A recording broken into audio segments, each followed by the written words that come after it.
Hello ತುಳಸಿ, ಹೇಗಿದೆಯಮ್ಮ? ನಾನು ಚೆನ್ನಾಗಿದ್ದೀನಿ ಮಾವ, ನೀವು ಹೇಗಿದ್ದೀರಾ? ನಾವೇನು ಫಸ್ಟ್ ಕ್ಲಾಸ್ ಆಗಿದ್ದೀವಿ.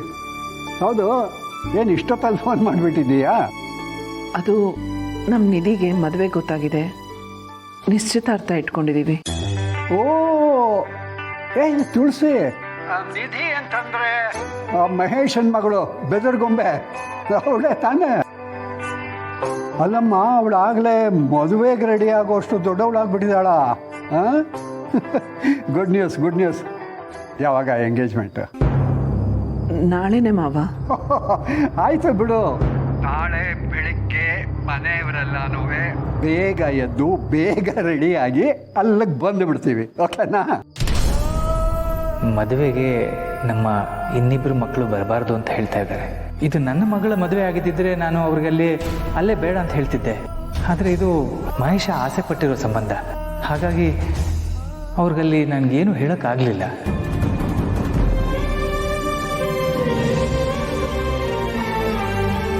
ಯಾಕೆ ತುಳಸಿ, ಏನಾಯ್ತು? ಏನಿಲ್ಲ ಮಾವ, ನೀವು ಬನ್ನಿ. ತುಳಸಿ, ಮನೇಲಿ ಏನಾದ್ರು ಜಗಳ ಆಯ್ತೇನಮ್ಮ? ಆ ಥರದ್ದೇನೂ ಆಗಿಲ್ಲ ಮಾವ. ಯಾಕೆ ಮನ್ಕಾಗಿದ್ದೀಯಾ? ಅದು ತುಳಸಿ, ಈ ನಿನ್ನ ಮಾವನಿಗೆ ನಿನ್ನ ಮನಸ್ಸು ಅರ್ಥ ಆಗೋದಿಲ್ಲ ಅಂತ ಅನ್ಕೊಂಡಿದ್ದೀಯೇನಮ್ಮ? ಮಾವ, ಇಲ್ಲ ಅಂಥದ್ದೇನೂ ಆಗಿಲ್ಲ, ನೀವೆಲ್ಲರೂ ಬನ್ನಿ. ಅಯ್ಯೋ ತುಳಸಿ, ನೋಡು, ನಿನಗೆ ಹೇಳೋದೇ ಮರ್ಸಾಯ್ತು. ನಾಳೆ ನಾನು DC ಆಫೀಸ್ಗೆ ಹೋಗಬೇಕು.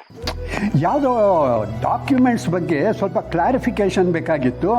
ಅವರು ನಾಳೆನೇ ಬನ್ನಿ ಅಂತ ಹೇಳಿದ್ದಾರೆ. ಸೊ ನಾನು ಹೋಗದೆ ಹೋದರೆ ನನ್ನ ಕೆಲಸ ಆಗೋದೇ ಇಲ್ಲ. ಹಾಂ, ಆಮೇಲೆ ಇದು ಇನ್ನೊಂದು ಸಿರಿ, ಅವಳು ಕೂಡ ಏನೋ ತುಂಬ ಬ್ಯುಸಿ ಅಂತಿದ್ಲು. ಅವಳಿಗೂ ಬರೋಕೆ ಆಗೋಲ್ಲ ಅಂತ ಅನ್ಸುತ್ತೆ. ಏನು ಯೋಚನೆ ಮಾಡಬೇಡ, ಎಂಗೇಜ್ಮೆಂಟ್ ಎಲ್ಲ ಮುಗೀಲಿ, ಹೇಗಿದ್ರು ಮದುವೆಗೆ ಬಂದೇ ಬರ್ತೀವಲ್ಲ ನಾವೆಲ್ಲ. ನೋಡು, ನಿಮ್ಮ ಮನೆಯವರಿಗೆಲ್ಲ ನಾವು ಬರದೇ ಇದ್ದಿದ್ದಕ್ಕೆ ಏನು ಬೇಜಾರು ಮಾಡ್ಕೋಬೇಡ ಅಂತ ಹೇಳು.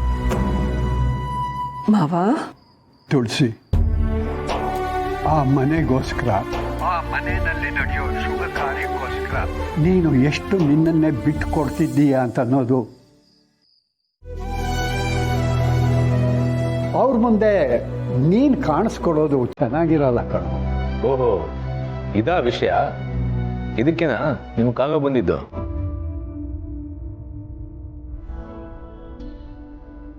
ನೋಡು ಸಮರ್ಥ್, ನಾವು ಯಾವುದಾದ್ರೂ ಶುಭ ಕಾರ್ಯಕ್ಕೆ ಹೋಗ್ತೀವಿ ಅಂತಂದರೆ ನಾವು ಬಂದಿದ್ದನ್ನು ನೋಡಿ ಸಂತೋಷ ಪಡೋರಿರಬೇಕು. ನಾವು ಹಾರೈಸಲಿ ಅಂತ ಆಸೆ ಪಡೋರಿರಬೇಕು. ಅದೆರಡೂ ಇಲ್ಲ ಅಂತಂದರೆ ಅಂಥ ಜಾಗಕ್ಕೆ ಹೋಗಲೇಬಾರ್ದು ಕಣೋ. ನಿಜ ತಾತ, ನೀವು ಹೇಳಿದ್ದು 100% ಸತ್ಯ. ಹಾಗಾದರೆ ನೀನು ಅಲ್ಲಿಗೆ ಹೋಗಲ್ವಾ? ಈಗ ನಾನು ಯಾವ ಶುಭ ಕಾರ್ಯಕ್ಕೆ ಹೋಗ್ತಿಲ್ವಲ್ಲ, ನಾನು ಹೋಗ್ತಿರೋದು ಕೆಲಸಕ್ಕೆ. ಶುಭ ಕಾರ್ಯಕ್ಕೆ ಹೋಗಿ ಹಾರೈಸಿ ಹೊಟ್ಟೆ ತುಂಬ ತಿನ್ಕೊಂಡು ಬರೋಕ್ಕೆ ನಾನು ಹೋಗ್ತಿರೋದು ಸಂಬಂಧಿಕರ ಮನೆಗಲ್ಲ, ಸಂಬಳ ಕೊಡೋರ ಮನೆಗೆ. ಆದರೂ ನೀನು ಹೋಗೋದ್ರಿಂದ ಅಲ್ಲೇನಾದರೂ ತೊಂದರೆ ಆದರೆ? ಅಂಥ ಪಾಪದ ಕೆಲಸ ನಾನು ಮಾಡಲ್ಲ ಸಿರಿ. ನಾನು ಕೆಲಸನಾಗ ಹೋಗ್ತೀನಿ, ಕೆಲಸ ಮಾಡ್ತೀನಿ, ಕೆಲಸ ಮುಗಿದ್ಮೇಲೆ ವಾಪಸ್ ಬರ್ತೀನಿ. ಅದು ಬಿಟ್ಟು ನನಗೂ ನಡೀತಿರೋ ಕಾರ್ಯಕ್ಕೂ ಯಾವ ಸಂಬಂಧನೂ ಇಲ್ಲ. ನಿನ್ನೆವರೆಗೂ ನನಗೂ ಆ ಮನೆಯವ್ರಿಗೂ ಚೂರು ಪಾರಾದರೂ ನಂಟಿದೆ ಅಂತ ಅಂದ್ಕೊಂಡಿದ್ದೆ. ಆದ್ರೆ ಇವತ್ತು ಅದು ಯಾವುದೂ ಇಲ್ಲ ಅನ್ನೋದು ನನಗೆ ಗೊತ್ತಾಗಿದೆ. ಅವ್ರ ಫ್ಯಾಮಿಲಿಯವ್ರು ಏನು ಬೇಕಾದರೂ ಮಾಡ್ಕೊಳ್ಳಿ, ನನಗೆ ಅದರಿಂದ ಏನೂ ಆಗಬೇಕಾಗಿಲ್ಲ. ನಾನು ನನ್ನ ಕೆಲಸ ಮಾಡಬೇಕು, ಅದಕ್ಕೆ ಹೋಗ್ತಾ ಇದ್ದೀನಿ. ಪಾಪು ಬಂದ್ಬಿಟ್ನಾ? ಮನೆಯವ್ರಿಗೆ ಅದು ಯಾವ ವಿಚಾರನೂ ಗೊತ್ತಿಲ್ಲ, ಅದಕ್ಕೆ ಅವಿ ಅವನನ್ನು ಕರಿತಾ ಇದ್ದಾನೆ. ಸಮರ್ಥಿಗೆ ಇಲ್ಲಿ ಏನಾದರೂ ನೋವಾಗೋ ಥರ ಆದರೆ ಏನು ಮಾಡೋದು?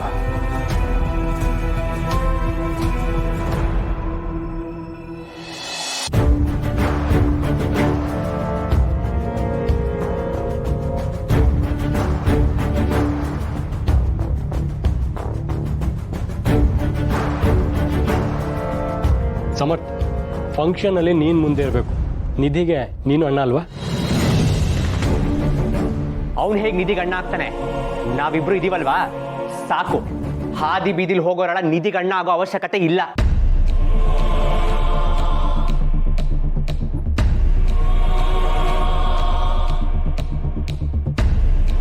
ಅಭಿ, ಮನೇಲಿ ಫಂಕ್ಷನ್ ನಡೀತಾ ಇದೆ, ಎಲ್ಲರೂ ಖುಷಿಯಾಗಿರುವಾಗ ನೀನು ಯಾಕೆ ಹೀಗೆ ಮಾತಾಡ್ತೀಯ? ಅದನ್ನೇ ನಾನು ಕೇಳ್ತಾ ಇದ್ದೀನಿ. ಮನೇಲಿ ಫಂಕ್ಷನ್ ನಡಿಬೇಕಾದ್ರೆ ಇವನ್ ಬಗ್ಗೆ ಇಂಥ ಮಾತುಗಳು ಬೇಕಾ? ಬೇಕಾಗಿಲ್ಲ. ನಾನು ಈ ಮನೇಲಿ ಯಾರಿಗೂ ಅಣ್ಣನೂ ಆಗಲ್ಲ, ತಮ್ಮನೂ ಆಗಲ್ಲ.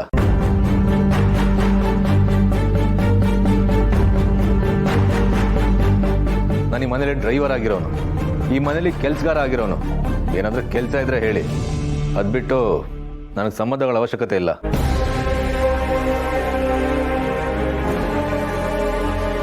ನೋಡಿದ್ಯಾ, ಅವನ ಯೋಗ್ಯತೆ ಏನು ಅಂತ ಅವನಿಗೆ ಗೊತ್ತಿದೆ.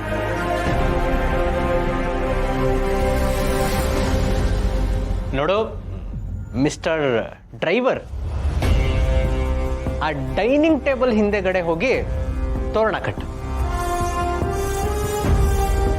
ಅಲ್ಲಿ ಊಟದ ವ್ಯವಸ್ಥೆ ಎಲ್ಲ ಹೇಗಾಗ್ತಿದೆ ಹೋಗಿ ನೋಡು.